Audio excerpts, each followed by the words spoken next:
Okay, well, we've seen that. Can I get rid of this stuff up at the top?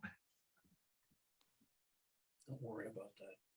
Anyway, the question is, how did it happen that that Bach became one of the most beloved and respected composers? And what I'd like to do is talk about who he was and what did he do and what happened thereafter.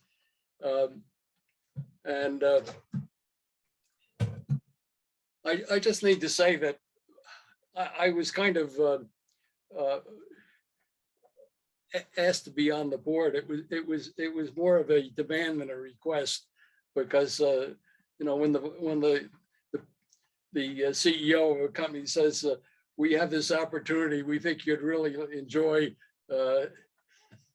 You don't say no. I'm sorry, that doesn't happen. So I'm on the board of the Bach choir, and you know, I had heard Bach. I've been to several performances of the Bach choir, but I didn't know a lot about it when I got there.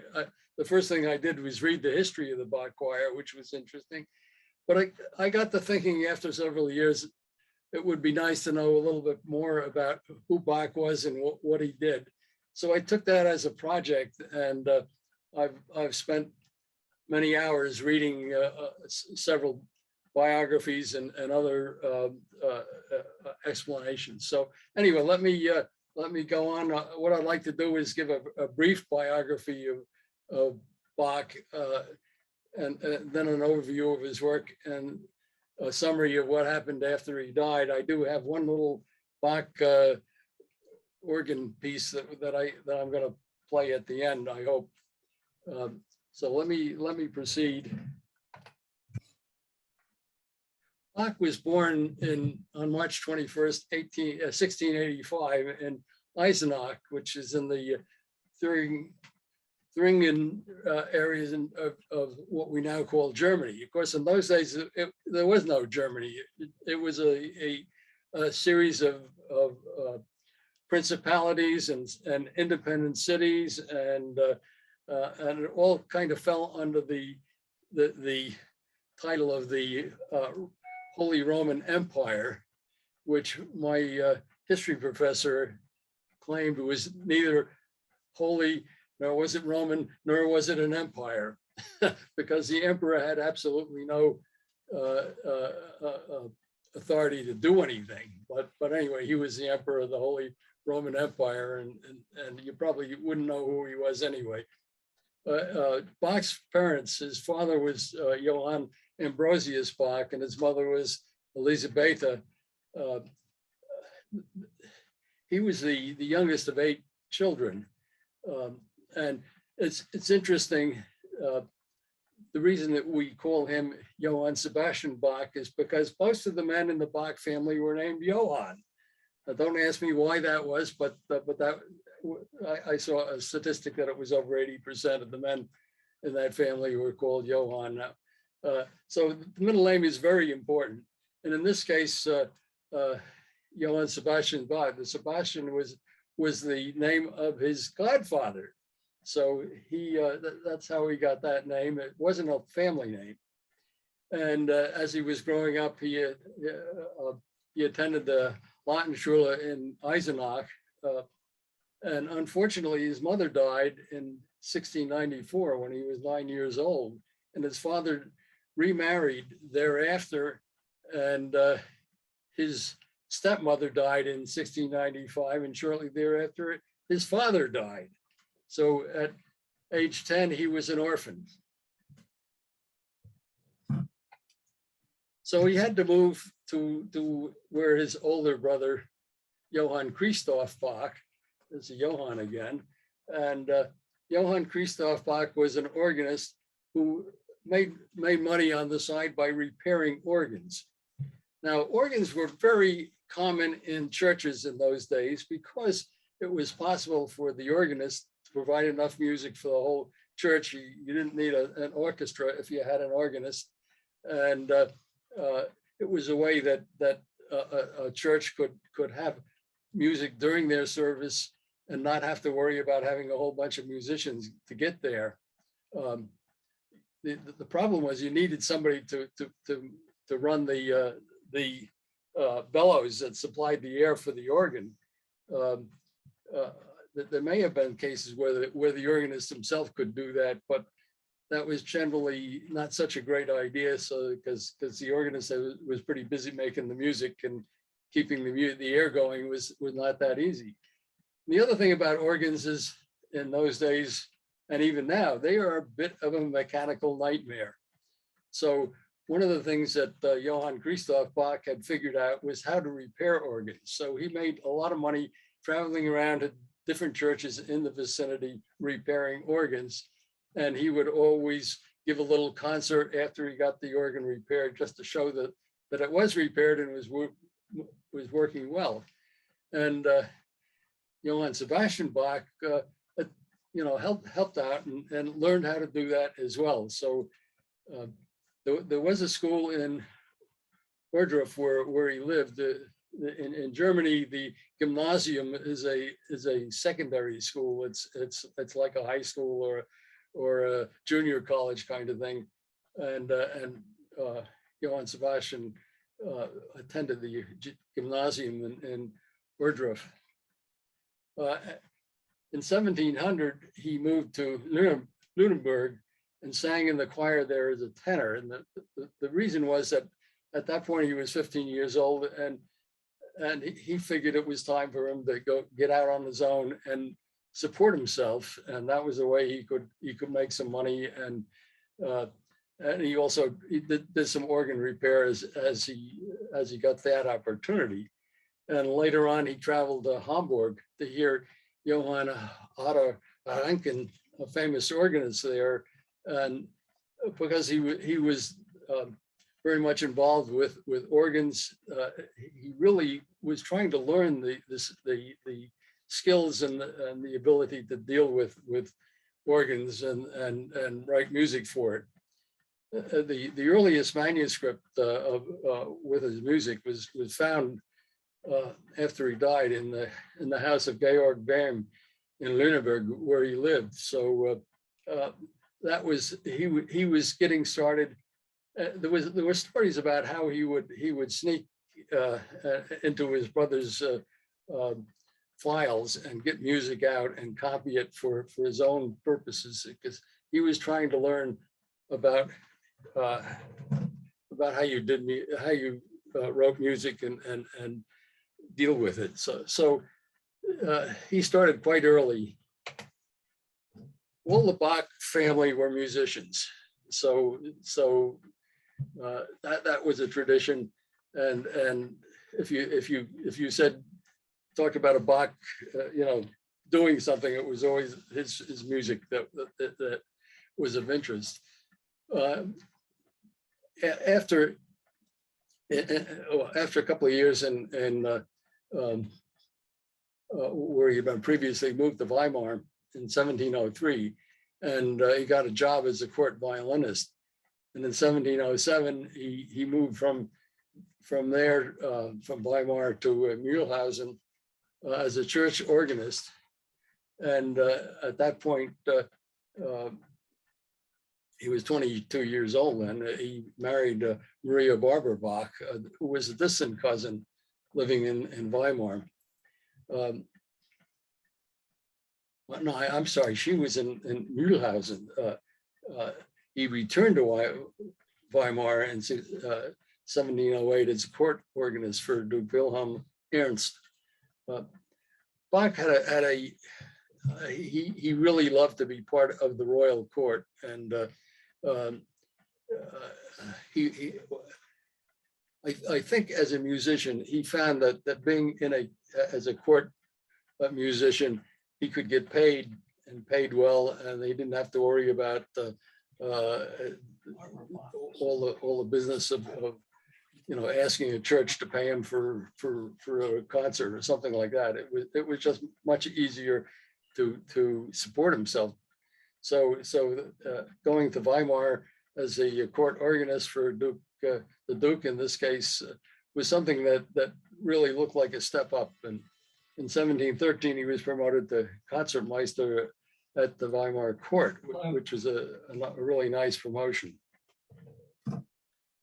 Now, I have to say that there's a lot of other stuff that was going on during these years that I didn't put in here. I tried to keep it as short as possible because Bach moved around and did all kinds of stuff during, in that part of his life. In 1718, he got an offer to be the Kapellmeister for the Duke of, for the Prince Leopold in Curtin. However, the Duke in Weimar was not happy with this idea, so he threw Bach in prison, and because he wasn't supposed to leave Weimar without permission. But eventually the Duke relented, and Bach went to Curtin, and he was Kapellmeister for Prince Leopold in Curtin. Curtin was a Calvinist, so the church did not allow music in the service. And I thought that was an interesting concept, that the Lutherans loved having music in their service, but the Calvinists said that was too much fun. They couldn't allow it. So they didn't. So Bach didn't write any church, or actually did write music, church music, when he was in Curtin, but not for the court, and not for the Calvinist church there. So he did a lot of wrote a lot of instrumental music in Curtin.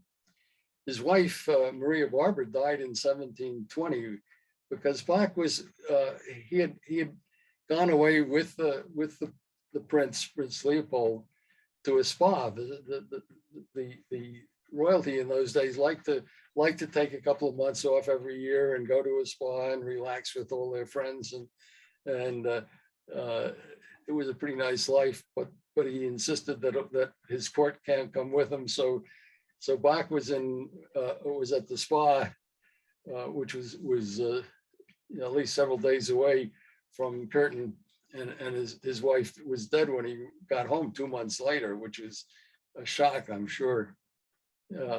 He composed the Brandenburg Concertos in 1721 for the Margrave of Brandenburg, hoping for a position in Brandenburg. Brandenburg was the seat of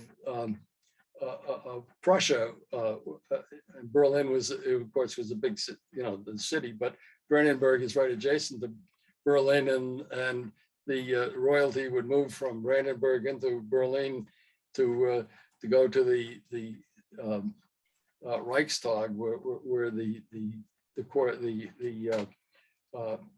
legislative body was, and that was Berlin was a much bigger city than or certainly than Curtin or even Weimar. So this looked like a really good step up for him, but unfortunately the Margrave of Brandenburg never opened the package that he got from Bach, and never heard the concertos that Bach had written, because they were absolutely. I'm sure most of you have heard these concertos, and they are wonderful pieces of music, and I almost have to listen to them every so often because they are so good. He composed the Cello Suites for a cellist there. The story was that after at some point Prussia had decided to downplay music, and they basically fired all of their musicians. And as a consequence, one of the musicians was an absolutely fabulous cellist, and so he came to Curtin, and Bach wrote the Cello Suites for him, and that's quite a story. I'll come back to that. And anyway, in 1721, Duke Leopold's wife died. She was a key supporter of the court music program. So at that point, things started to go downhill in Curtin for Bach. In 1723, Bach applied to be the cantor of the Thomaskirche in Leipzig. That he was their third choice. Telemann and Graupner had declined. Telemann thought he was too old for that job, and Graupner got a raise. He was up in Hamburg, and decided he didn't want to make a move. So the position also included the job as director of the Thomasschule, where the world famous Leipzig Boys Choir lived. They're actually called the Thomanachor. Anyway, that was a great thing for a boy who was interested in music, because he would get his meals and living quarters at the building there, and so it was something that, you know, you could get a great education and be part of this choir and learn a lot about music, and get a stipend as well. So that was it was a very important position, and that provided the choirs for the churches in Leipzig. And in 1724 and 1725, Bach composed the cantatas for every Sunday in the Lutheran liturgical year. Now, they had no music performed during Advent and Lent, so it came out to about 40 cantatas a year. And during the liturgical year, most every Sunday had a saint that they were honoring, and so they would have like a festival for that particular saint for that service. You have to understand that the Lutheran services were about 2 hours long in those days, and they were very popular. People would come, and the music program was very important. He composed several major works there as well: the St. Matthew Passion, the St. John Passion, the Christmas Oratorio, the Easter Oratorio, the Ascension Oratorio. These works, because during Advent they had no music in the church. Bach wrote the Christmas Oratorio for when that period ended. So in the period between Christmas and the 12th day, the 12th night, that they would have several performances in the church that was ultimately put together as a Christmas Oratorio, and the same for the Easter Oratorio and the Ascension Oratorio. These were a series of cantatas that Bach had written as a celebration of the end of the period of the period when there was no music in the church. But this is a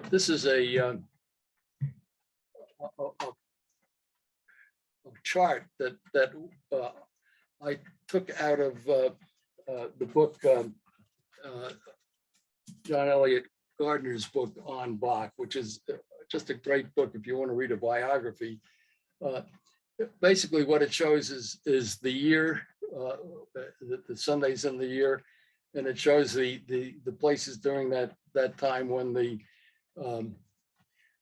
what the date is. What it also shows in the inner circle the BWV number of the cantata that was written for that particular Sunday. The idea that Bach would write 40 cantatas in 1 year blows my mind, but we'll come back to that. But it's just an amazing thing. And so the first few years in Leipzig, he produced an enormous amount of work. I can't imagine how he did this, because you know, when you're talking a piece of music that will go on for close to an hour, composed of several, I mean, a cantata has several things, components to it. There's a prelude, which is played by the orchestra. There's a number of arias and chorales and choruses and duets and recitatives. All of this is part of the cantata. How you can write all that music, get the words, with words and music put together, and get the choir, get the performers, the orchestra too, get all that music published, get it available to them and practiced, and I cannot imagine it. But he managed to do it in 1724 and 1725 for 2 years. Basically, every Sunday during the liturgical year, there was a cantata that he had written. That kept him kind of busy. And in 1730s, he was appointed director of the Leipzig Collegium Museum, and he gave regular concerts at the Zimmermann's Coffee House. Coffee in those days was a, I mean, it was a very specialty kind of thing. The people loved to go to the coffee house and get together and just have a good time. So Bach would get some of his musicians together and put on a little concert, usually once or twice a week for Zimmermann's Coffee House. And one of the interesting things, if you ever get a chance to hear this, there's the famous coffee cantata that he wrote. It's kind of a little story of a father and his daughter loved coffee, and his father wanted the daughter to get serious and get married or do something with her life besides drink coffee. So that, this was a little thing about how they got, they had this little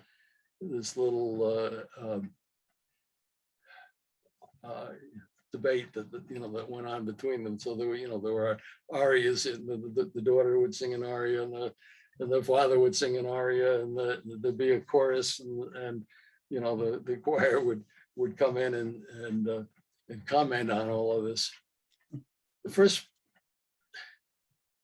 well, as I had mentioned, working in Dresden, working in Leipzig, he had to deal with the mayor and the town council, and he was always telling these people he really should be paid better because they didn't pay him what he thought he was worth. And so he was looking around for other things to do, and he'd go to Dresden, and Dresden was a much bigger city than Leipzig, and was run by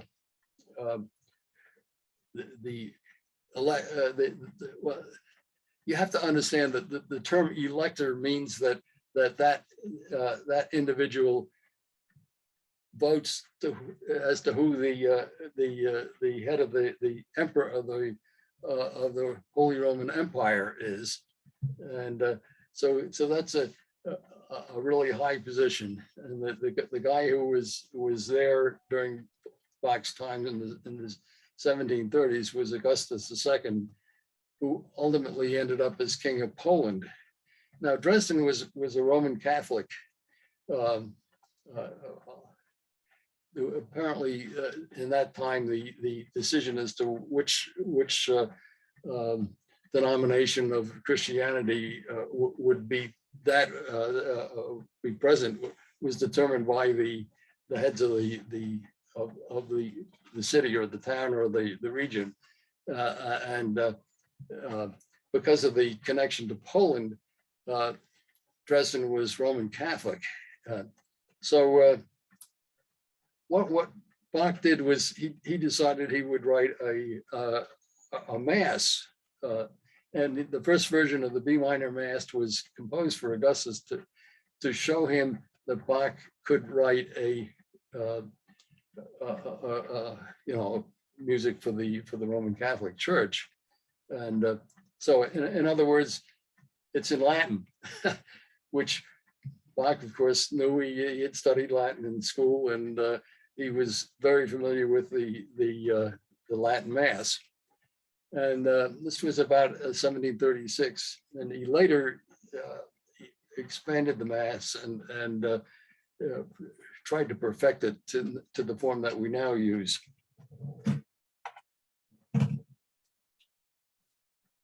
So Bach ultimately was elected to be a member of the Organist Guild. That was a very prestigious group, but he had to have his portrait painted to become a member. And so Elias Gottlob Hausmann painted 2 copies of the portrait of Bach in 1746. Bach was 61 at that time. These are the only likenesses we have of Bach prepared during his lifetime. And one copy of that painting hung in the main hall of the Thomasschule, and the other was ended up in the U.S. There's an interesting story. If you look at the two copies, the one that was in the Thomasschule had been defaced many times. They had to repair it and do a lot of fix-up work, and it's really in not great shape. The one that ended up in the U.S., I'm not really sure of how it got there, but it's almost perfect. And so you can look at them from a distance. You can't tell that one versus the other, but that's the story that I heard. The guy who was the current director of the Thomasschule told that story at one of the Bach festivals.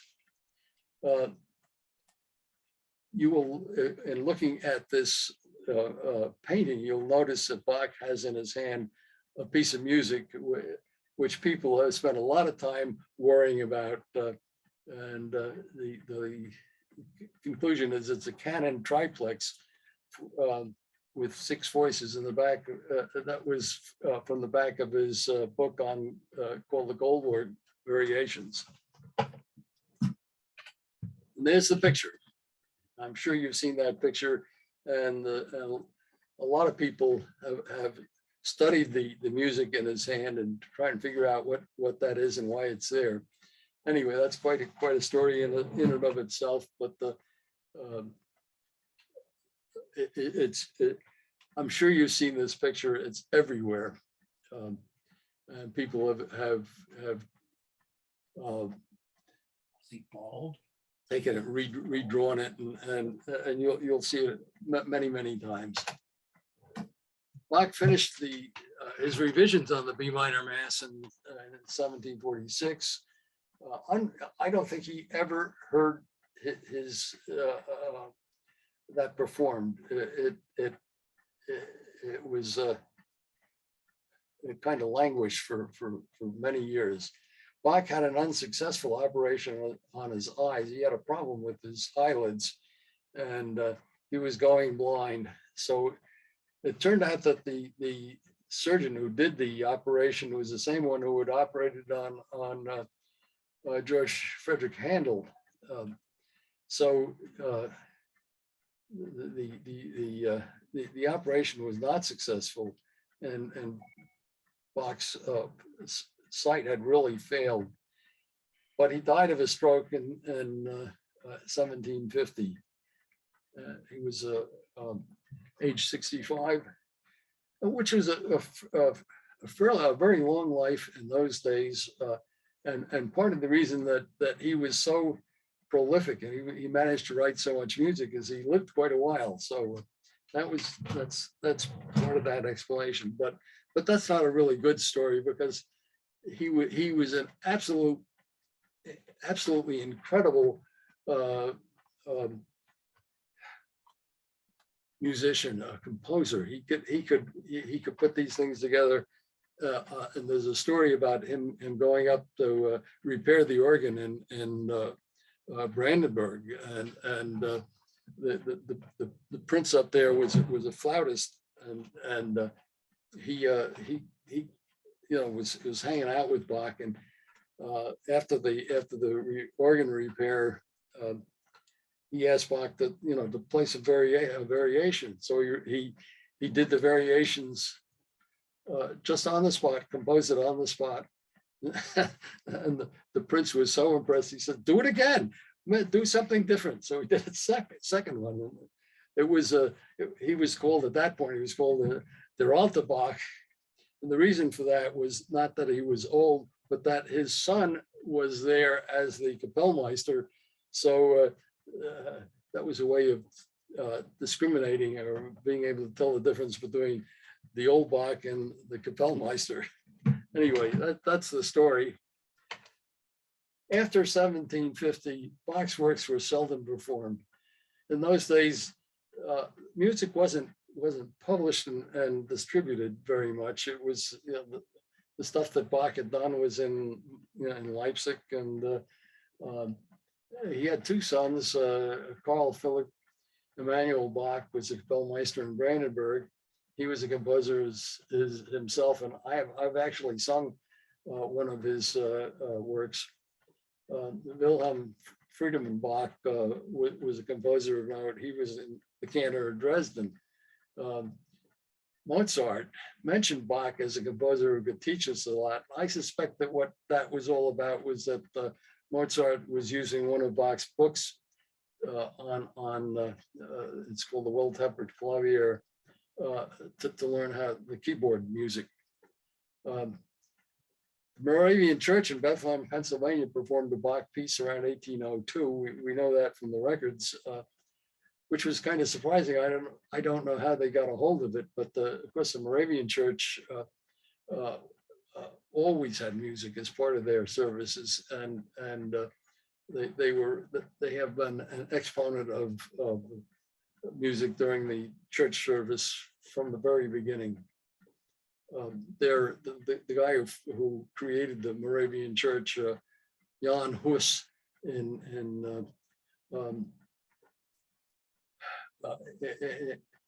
the Czech Republic, and he actually wrote several hymns.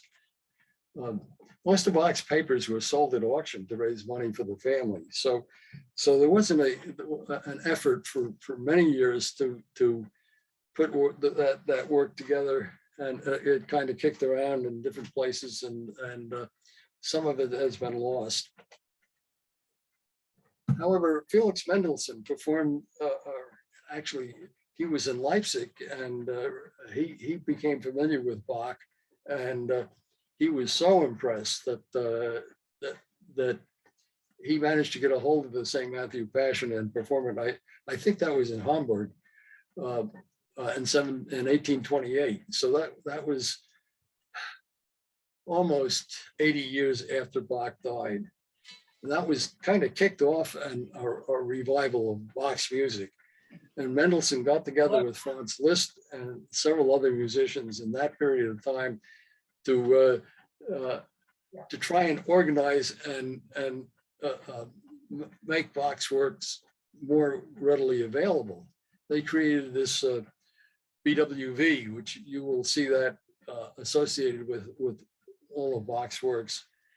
And that stands for the Bach Verein, which is housed in Leipzig. It's open to the public. I've been there. It's a beautiful building that you go in, and you can get a set of earphones and listen to any of Bach's works. You just put the BWV number into the computer, and it will play that particular piece. It's really great. Now, it becomes really difficult. I mean, you've got to know what the number means, but if you do, if you have something in mind, it's really kind of neat. Some people have claimed that Felix Mendelssohn converted to Christianity because of Bach's work, because he was so impressed with it. I don't know whether that's the case. Other people have claimed that was not what happened, that Mendelssohn's parents were not that committed Jews, and that was an easy way out for them. Now, Pablo Casals bought the scores for the Cello Suites from a music store in Barcelona in 1890. And he made his first performance of these suites in 1902. And as far as I know, they had never been performed before that. At least it's not very much in the records. And the thing that made this of interest is that these suites were they're amazing. I've heard all six. They were performed as part of the 100th anniversary of the Bach Choir by Yo-Yo Ma, and each one is different. Now, a suite is a series of dances. When Bach did his composition, he was in the court of in Curtin, and they had royal balls there, and during this kind of a royal performance, Bach would, I mean, the court people would perform these dances. You know, there was you'd have to look in the book, the things like the minuet and the saraband and jig. And they had been really developed by Louis XVI in France, and of course, everybody looked to France as the height of civilization. Louis XVI was considered the Sun King. He was just his court was admired and copied all over Europe. So that these dances, as I say, were performed by Louis XVI and his court, and then everybody else kind of picked it up. And Bach wrote these suites for this cellist who had left from, he had been in Berlin and Brandenburg, and after the Prussian government decided that they were more interested in military operations than they were in music, that he left and ended up in Curtin. As far as Casals was concerned, that it took him more than 10 years to be able to perform these suites. They're very difficult, and each suite is different in there, and he used different cellos. Apparently, there's more than one kind of cello, so he had to get more than one instrument to do it, and they were so well received by the critics and the public that they made Pablo Casals into a star performer. His first performance of the suites was in 1902, and it went so well that he ended up doing performances in London, Paris, Rotterdam, Utrecht. He came over to this part of the world in New York, in Montevideo and Rio de Janeiro.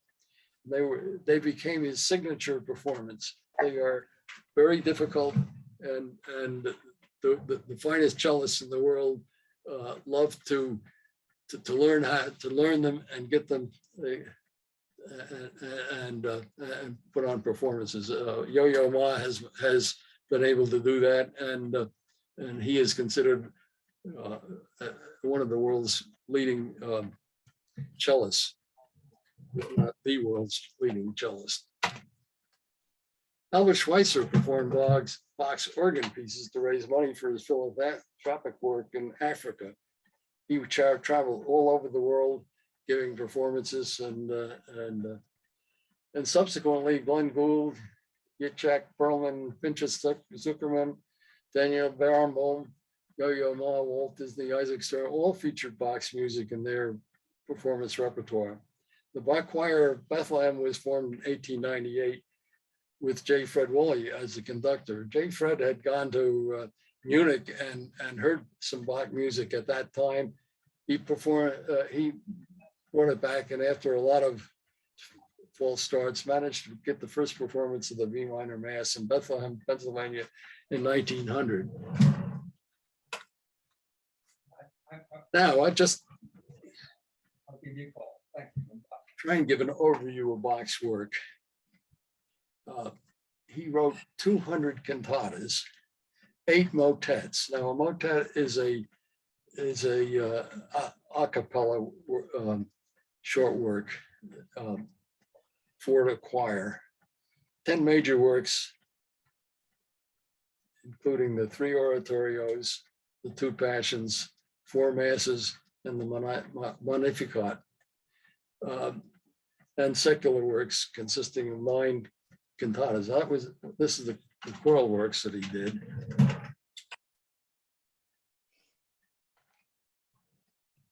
Instrumental works, he's got 23 organ pieces, 43 chorales. The chorale is a hymn tune. They were very popular in the Lutheran Church in Germany.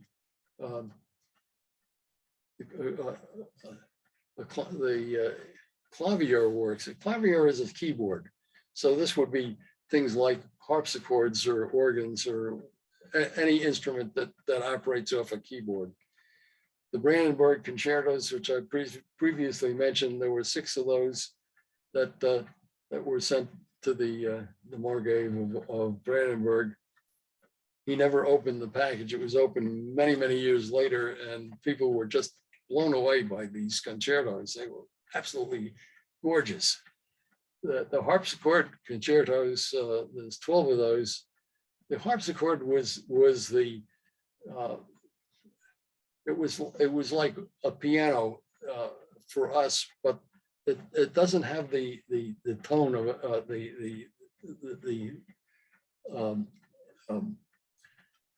it's not nearly as loud as a piano, so it's not good for a large room. It's good for a small room. The orchestral suites, he's got 5 of those and 37 other pieces that he wrote. If you add it all up, it's almost 1,100 pieces of music. It's part of the BWV. In books and manuals, there were the Goldberg variations and the well-tempered clavier. There were several of those. They were used as teaching tools, especially at the Thomasschule in Leipzig. So that's it. That's Bach's works. It's just incredible. Think about this: 200 cantatas. A cantata is a choral piece. It's a composition composed of choruses, solos, recitatives, accompanied by an organ, piano, or orchestra. So if you're gonna write a cantata, you've got to not only write all the music for these things, and then get it copied so that all the performers have copies to use. The cantata usually includes a prelude, 1 or more choruses, 1 or more recitatives, arias, and chorales. Christian Friedrich Enrique Picander, a poet in Leipzig, provided the lyrics for the cantatas that were written in Leipzig. So the aria is usually a poem of about 6 or 8 lines, and it's interesting because the first half of the poem will be performed several times, 6 or 7 times, and then the second part is performed 6 or 7 times, variations each time a little different. And then it goes back to the first part of the poem will be then sung again several times. So an aria usually goes for usually between 5 and 10 minutes. It's a major thing. Now, recitative has no repeats. It's just the performer. Usually, a tenor will sing this. It tells the story and straight out. For example, in the Christmas oratorio, he's using the scripture from Luke. That basically it's just right out of the Bible. Of course, it's in German, so you can redo it in English if you want to, but the Bach choir never does that. They sing it all in German. Bach repurposed several of his cantatas written previously to meet the needs of the current situation. He did cantatas for civic events as well as for religious services. So he thought nothing about taking an old version and he'd fix it up and put new words to it and run it again. Let me just spend a moment about musical terms. Well, this was always I sung a lot of these things. Somebody would say this is a motet, and I'd say, okay, let's sing it. But it's a polyphonic choral composition, usually with a sacred text, and it's sung a cappella, that is without accompaniment. That is, singing a cappella is in a choir is quite a stunt. And you have to have a really good choir to be able to pull that one off. Oratorios are choral works usually on a scriptural subject consisting of recitatives, arias, choruses performed without scenery. So it's not like an opera. It's usually a scriptural. It's usually on a religious subject, and it's a big deal. Bach created oratorios by combining several cantatas. A fugue is a polyphonic musical composition in which one or two themes are repeated or imitated in successive entering voices and correspondingly developed into a continuous interweaving of the voice parts. They're fun. They are very devilishly difficult, but they are fun to do. And if you sing something in a fugue, if you get it right at the end, you really feel good. Anyway, a chorale is a hymn or song or psalm sung to a traditional or composed melody. They were the hymns of the Lutheran Church were typically chorales, and Bach used chorales in all of his cantatas. A recitative is a rhythmically free declamatory vocal style for delivering a narrative text. The guys I've seen do this, and the people who do this, it's an amazing thing to be able to pick up a 20 or 30 line text and just sing it straight out. I don't know how you do it, but the people who do it are amazing. Bach's family, Maria Barbara, as I mentioned, they got married in 1707 and she died in 1718. Anna Magdalena Rücklin married in 1721, and I don't know when she died, but she outlived Johann Sebastian. He had 14 children. Carl Philipp Emanuel Bach was a cantor of Dresden. Wilhelm Friedemann Bach was a cantor of Berlin. Many of his children died as children, which was not uncommon in those days. So in conclusion, Bach created 1,079 works now listed in the BWV. Several of his works are lost, so the total works is probably closer to 1,100. He was the head of the Leipzig Boys Choir for many years. He provided a musical program for the Lutheran Church in Leipzig for every service in the year, covering 2 years, 40 Sundays each year. Most of his religious music was for the Lutheran Church. However, he wrote several masses in the Roman Catholic tradition. He wrote a manual for keyboard music that's been widely used, and his music is still widely performed and loved. So let's see if I can get this going here.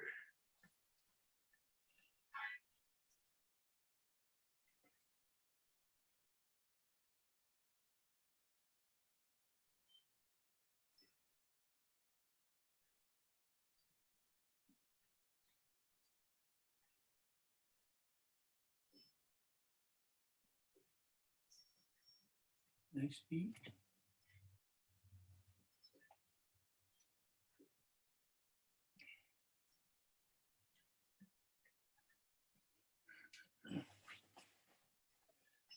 We might die too, trying to wait for this.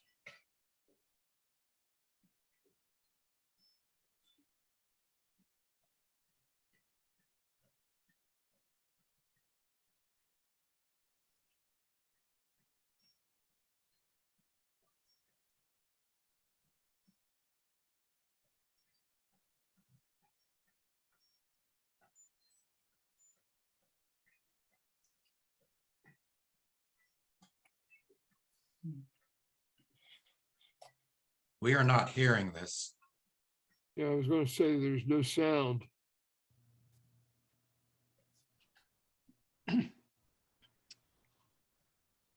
Must have been Sheldon? a very short piece because I missed it. Sheldon, we can't hear.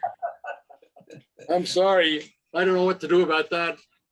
Lynn isn't with us anymore, I don't think, but It's almost over. Ask Lynn. Lynn isn't there anymore. Oh, she isn't? Oh, No. darn.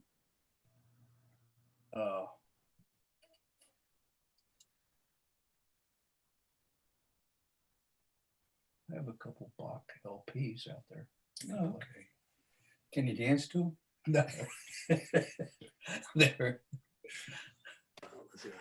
Anyway, I hope this presentation is giving you a little insight into the world of the greatest creative musical minds that the world has given us. Johann Sebastian Bach was not only a great composer, but a devoted Christian, teacher of children, and father for his family.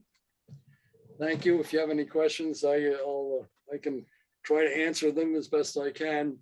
Let me just go over the sources that I use. The John Elliott Gardner's book, which I have here.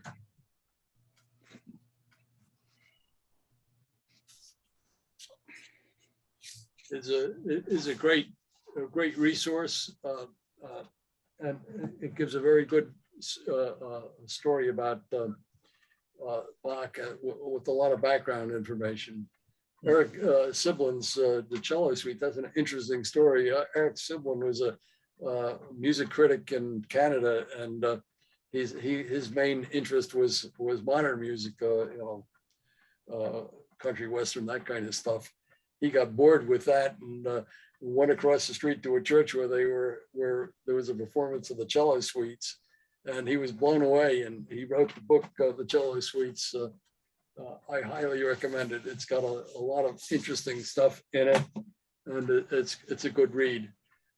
He talks a lot about Pablo Casals and his story, and especially how he dealt with Hitler and all that went on in Europe during the 30s and 40s. Paul Elie, Reinventing Bach, which is this book.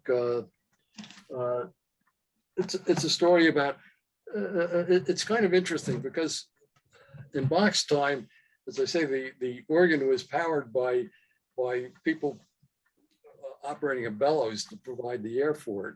Modern organs use, well, the electronic organ is all 100% electronic, and the pipe organ uses a blower, a pump to supply the air for it, so it's all electric. You don't need a person in the background operating the thing to make it work. They're much more reliable. The old organs that Bach dealt with, there was something always going wrong with them. So anyway, it's interesting to note that the organ has really become much more widely used and appreciated. Finally, the Nicholas Kenyon's book, Bach, it's a paperback, and it's got a lot of information in it. It's got practically a little information on all of the BWV stuff.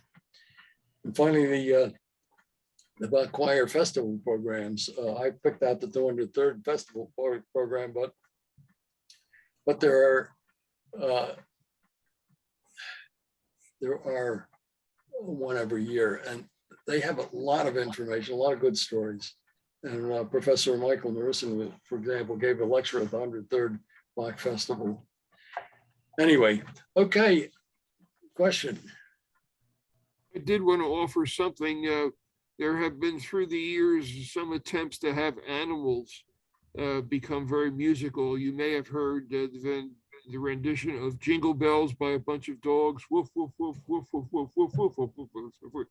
But anyhow, way back when, Wolfgang Amadeus Mozart had a dog, he was trying to teach some of the works of Johann Sebastian Bach, but the problem was the dog's Bach was worse than its bite.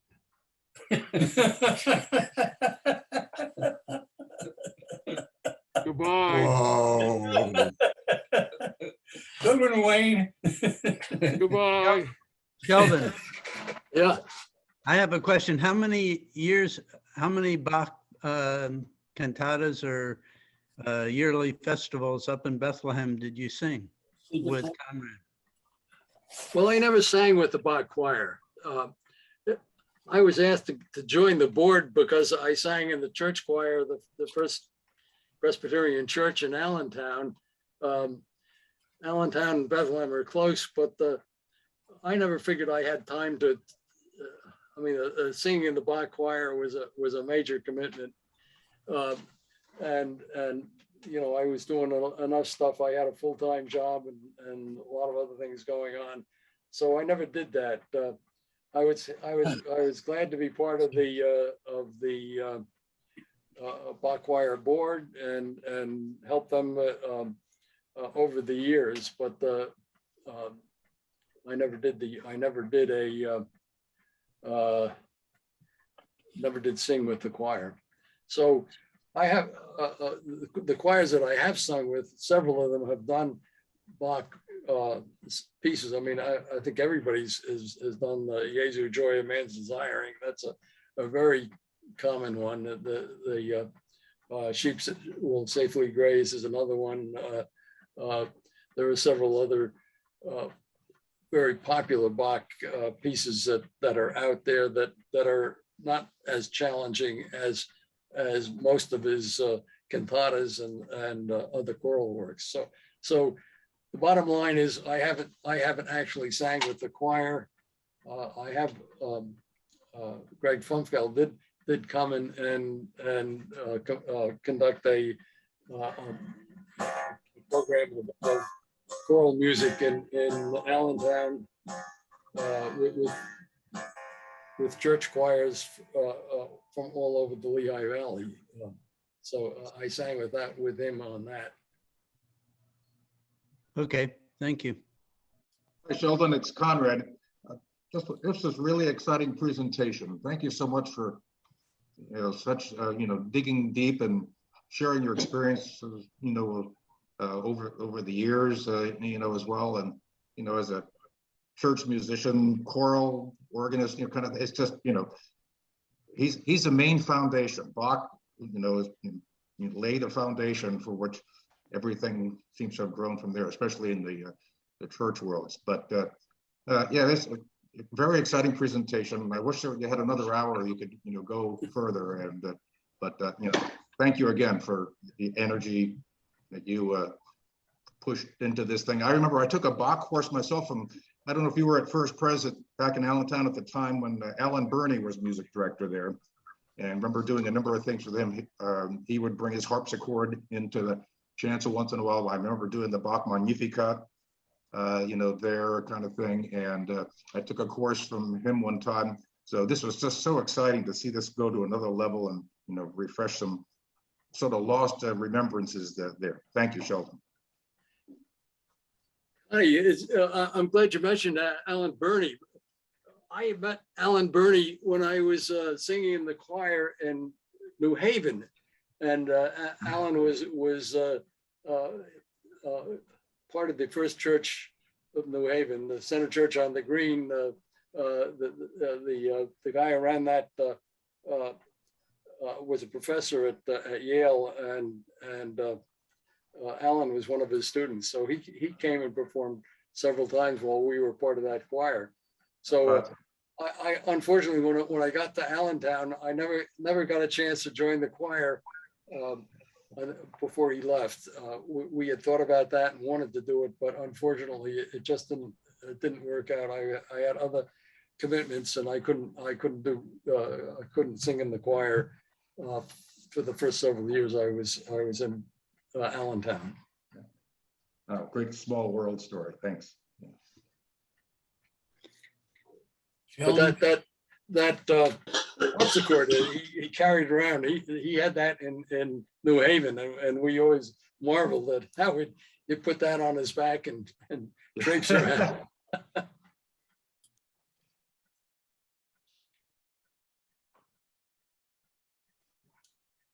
Sheldon? Yeah. Yeah. What kind of personality did Bach have? I heard or read that where he could be fairly arrogant and independent, and his musical style sometimes clashed with the church hierarchy. What do you know about his personality and how he related to others.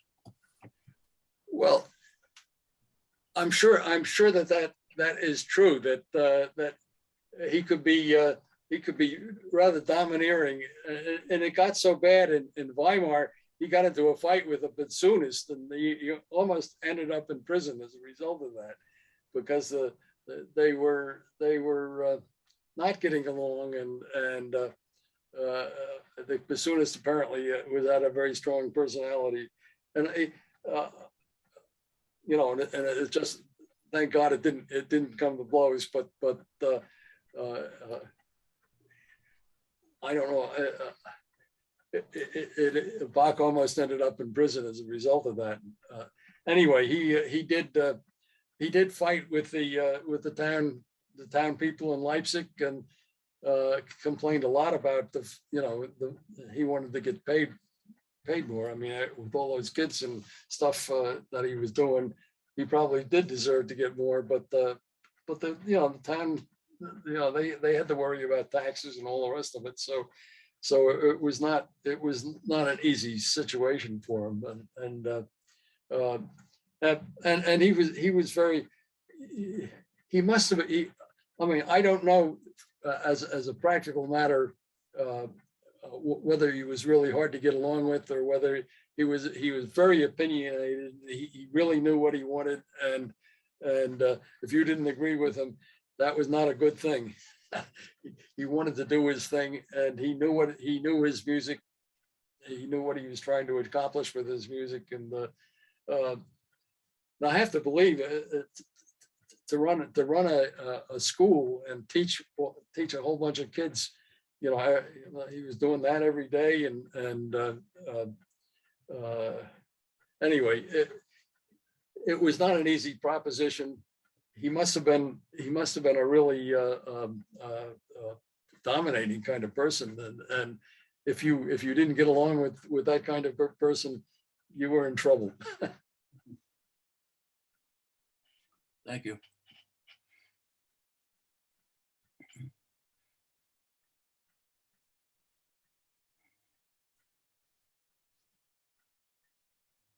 Politically, he probably wouldn't get along very well today, because he was very much into authoritarian concepts. He loved the king and the royalty and the court, and the idea of negotiating with people didn't appeal to him.